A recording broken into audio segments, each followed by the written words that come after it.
Join us for the very first IFL Live at London's Indigo at the O2, Sunday, August the 13th, with me, Kugan Cassius, and some very special guests. Eddie Hearn, Darren Barker, Johnny Fisher and more. Tickets now on sale. So in the words of Eddie Hearn, you get up, you dress up, and you fucking shut up. This is Umar for IFLTV. We're at the TNT launch at the O2. Big night here, lots of stars. I'm joined by one of them, Frampton, on stage with Rio Ferdinand, Laura Woods, some other stars, as I said. A good night here at the O2, Carl. Yeah, it was. It's been enjoyable. A lot of people. A lot of different types of people. I mean, you've got WWE wrestlers and Molly McCann's here as well from UFC, footballers, rugby players, you name it. Yeah, it's been good crack. Dev Sani. We're just talking about the stars in attendance, like Rio Ferdinand, Robbie Savage, Carl Frampton and Dev. Carl, like, obviously, we know the crack, it's BT rebranded, but it seems like with Discovery Plus involved, TNT seem like they're going to back boxing fully as well, just like BT did, if not even harder. So exciting times for boxing fans on TNT. Yeah, I think so. Look, I think it's massive. I think TNT kind of want this to be their platform, their channel, to be the home of sport, really. So I've kind of had reassurances that boxing is at their forefront, and they want to promote boxing as much as they can and get the big fights. And I think that we kind of they've started where they mean to go on. Like the first fight they've had is Terence Crawford against Earl Spence.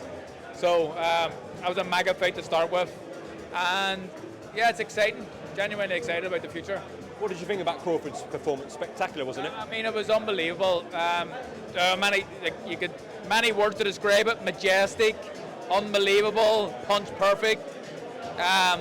One of the best performances I've ever seen, and I'm just gutted I wasn't there to watch it in Vegas. I watched it from the studio, but I was glad at the same time that I was able. If I'd have been at home, it's hard for me with the kids and all to stay up now and watch these fights, so I got to watch it live.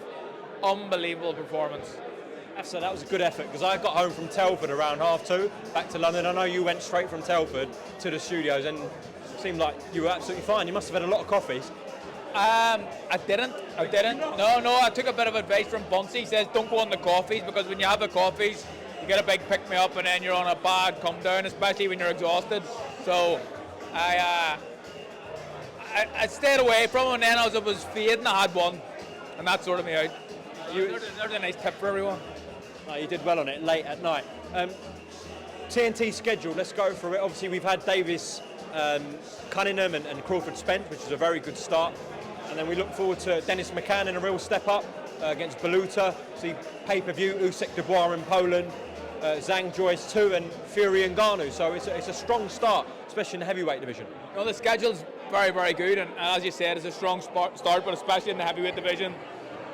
I think the McCann and Baluta fight, although there's bigger fights for the casual, really, and there's world title fights that are on the channel, but Dennis McCann against Baluta, that's a fight that really, really intrigues me, I think it's a cracking fight. We'll know a lot more about Dennis McCann and where he's going to go after this Baluta fight, because I think he'll win, Dennis McCann, but Baluta's no mug, and he's beat a lot of guys. So it'll be really interesting to see what happens. And then in terms of the heavyweight stuff, how is it you? You're working with TNT Sports. Obviously, you would have seen the backlash that Tyson Fury and Francis Ngannou has got from boxing fans. So what's your sort of stance on Fury fighting Ngannou? Look, I as a boxing purist, I'd prefer him to be fighting Oleksandr Usyk. But then, to play devil's advocate, if someone's offering you 50 million to fight someone who's never had a boxing match before, you'd be a fool to turn it down, really. So I can see that side of it, and I can see why it happens. I just hope that the Usyk fight happens next. It'll not happen this year, but early 2024, and then we can't really complain too much. But look, the criticism, I suppose it can be justified that people are unhappy with it. He's the heavyweight champion of the world. Most people have him as the #1 heavyweight on the planet, as I would, and we don't really want to see him fighting MMA guys. But look, it is what it is. He'll win that fight. However he wants to win it. If he wants it be finished in a round, he'll do that. If he wants to drag it out a bit, he can do that. If he wants to do it without getting hit, he can do that. And then hopefully, fingers crossed, it's, well, I was going to say Usyk next, but the winner of Usyk and Dubois. How much of a chance do you give Daniel Dubois? What's he got to do in Poland to shock the world? No, he's got a chance. Look, there's been bigger upsets in boxing. I think he's been written off, and I can understand why people have written him off, but it's a little bit unfair. He definitely has a chance. The thing is, while he's in the fight, he has a chance if he's on his feet, because he's explosive, he's powerful, he's athletic, and it only takes one shot for Dubois to knock Usyk out. Usyk's not going to knock Dubois out with one shot. He's going to have to pepper the head of him, and he could stop him, but he'll have to hit him a lot to do it. So Dubois has a chance. He could be 11 rounds behind and into 12 and still win the fight. And that's what heavyweight boxing's like. So, you know, I hope he can do it, because it would be good for Britain and the UK boxing scene. And, you know, he's a massive underdog, so it'd be a nice story as well. I always love to support the underdog. Carl Frampton, thank you very much for talking to IFLTV. I know you've done loads of filming today for TNT, so you must be whacked out. They're really overworking you, but I'm sure you enjoy it. No, it's good. It's good. I've been flat out busy, but after today, it starts to calm down a wee bit. And I'll see you in Poland for Usyk Dubois. You'll be there? Yeah, I'm looking forward. First foreign trip away, so can't wait for that one. Well, I mean, I've had foreign trips before myself. But no, I mean, working-wise with BT. Yeah, first one.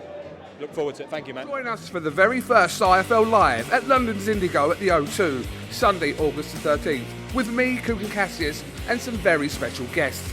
Eddie Hearn, Darren Barker, Johnny Fisher, and more. Tickets now on sale. So in the words of Eddie Hearn, You get up, you dress up, and you fucking show up.